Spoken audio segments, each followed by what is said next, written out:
Now, let's take a look at what Brandon is saying. Well, so let's be honest with one another.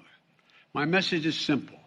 To the companies running gas stations and setting those prices at the pump, this is a time of war, global peril, Ukraine.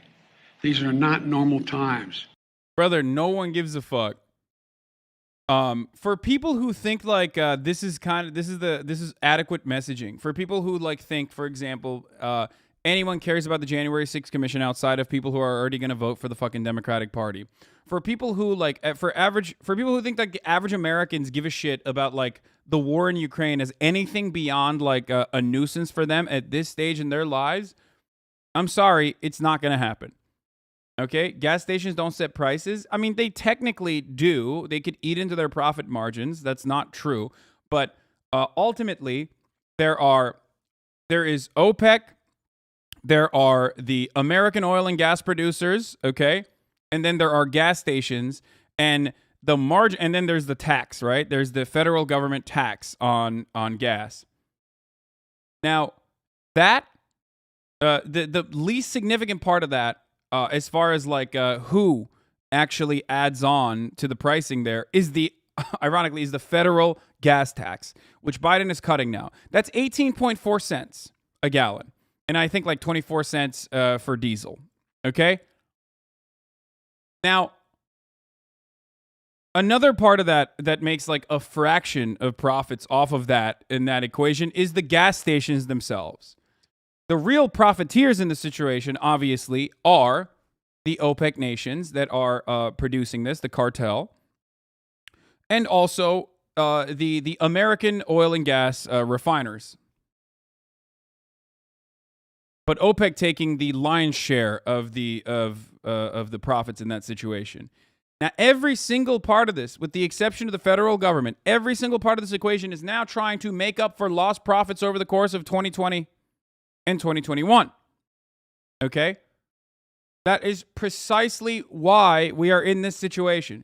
Because they are functionally fucking punishing everyone. All the consumers they possibly can through price gouging to make up for lost profits. Part of the reason for that is because, and this might not come as a surprise for many of you, especially if you're in this community, is the financialization of corporations. American companies are no longer companies that produce. The American population is no longer a productive population. It is a consumer force. The American corporations in its entirety are no longer corporations that have any productive capacity. Even if they're the oil and gas industry, they are financial companies. They are basically banks, okay? This is the same for Boeing, and it's the fucking same for Exxon. What do I mean by that? Because their main purpose and their legal responsibility in this circumstance is their fiduciary responsibility to their shareholders to increase to increase the profit margins or maintain shareholder value. What they engage in a circumstance like this is not for the best of not necessarily for the best of the citizens, okay? But instead for corporate profits. And corporate profits dictate that increasing supply and restricting demand in a time when supplies are lower as a consequence of the 2020 and 2021 lull period where people weren't purchasing as much gasoline because they weren't driving as much.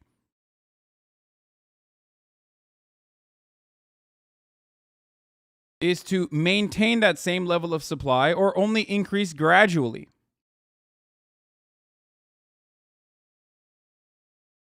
Okay?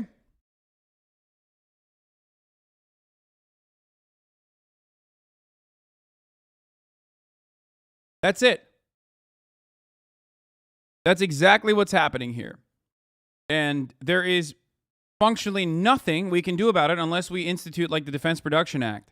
But considering how powerful the oil and gas industry is, that's not going to happen. They do not produce more gas. They restrict supply to keep price high and reinvest profits into stock buyback programs and buying government bonds. You are absolutely correct. I'm surprised that a fucking anarchist would understand this concept, but it is 100% true.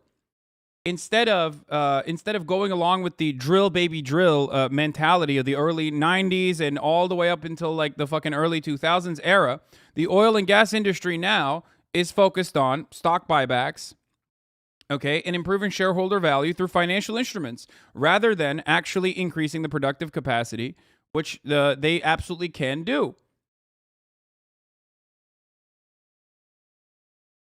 You saw the Climate Town video, Bat Chest? No, this isn't even just the Climate Town video. There are plenty of other resources that I've read into, including the oil and gas industry's very own lobbyists that are currently working against one another.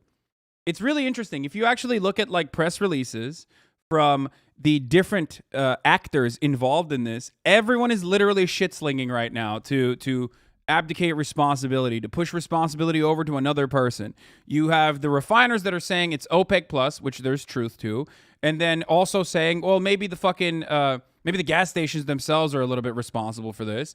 Everybody's obviously talking about how the federal government is taking 18.4 cents of taxes and tacking that on as though that's massive when it's not. It's literally the tiniest fraction out of any other fucking civilized nation. Okay, and then you have. Yeah, and then you have the refiners, or you have OPEC countries not even saying anything because they do control most of the. They take the lion's share of profits in this circumstance, but it's pretty funny to see. Like, if you read any of these, if you see any of these agencies or like Petroleum Institute fucking think tanks writing think pieces and shit. If you read any of them, like I have. You would see that everyone is fucking blaming everybody, okay? I mean, here, let me see if I can find the article I was reading earlier today. It was like Dallas Fed. The Dallas Fed actually wrote an interesting article about oil and gas prices and who is responsible for it. Not the survey, but oh yeah, here it is. This is a great article. Don't look to oil companies to lower high retail gasoline prices. The rise of U.S. retail gasoline prices in March 2022 is from the Dallas Fed. Has triggered a debate about whether U.S. oil companies are doing enough to rein in high gasoline prices and whether these companies should be held accountable for not increasing the production of crude oil. Nope, don't look at them. Not their fault. They have no financial interest in increasing supply right now. They just don't. Profit margins are incredibly high. Increasing supply at a time like this would only lower the profit margin. But you, the consumer, will get fucking shafted at the pump. That is how this works, okay? And given the corporate consolidation that we have through a very legal and very cool sequence known as price leadership, not price fixing, of course, never that.